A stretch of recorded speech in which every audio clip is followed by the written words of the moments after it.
On the grant of $444 million that went to the Barrier Reef Foundation, now granted, no tenders were called, but you're not suggesting anything illegal happened here, are you? This is extraordinary. I mean, what has happened here is completely unprecedented.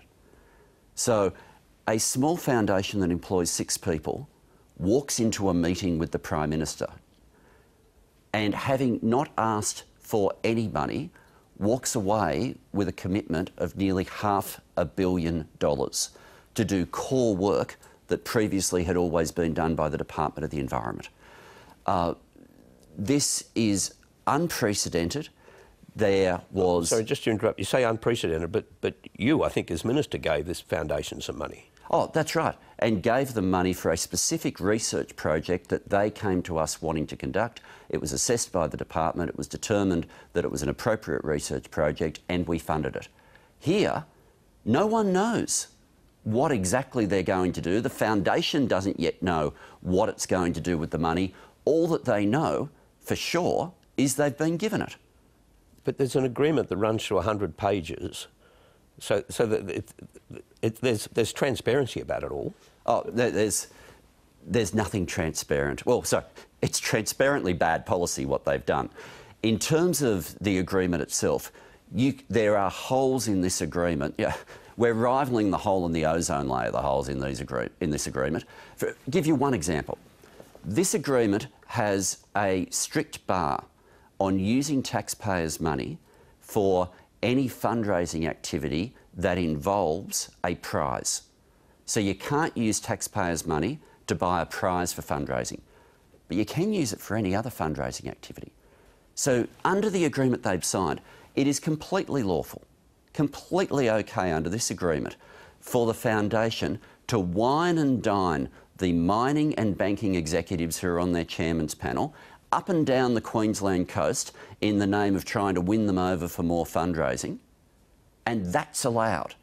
Not only is it allowed, we might never know if it's happened because that exact clause is covered by the confidentiality provisions. And these are confidentiality provisions that are more strict than cabinet papers.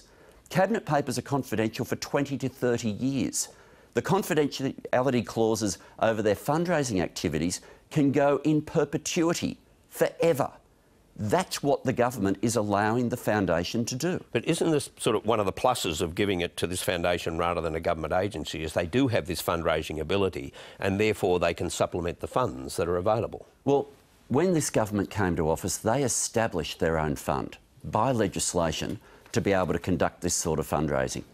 They then have abandoned its role for fundraising purposes and have decided to give all the money to a private foundation that just happens to have on its chairman's panel a whole lot of the corporate mates of the Prime Minister of Australia.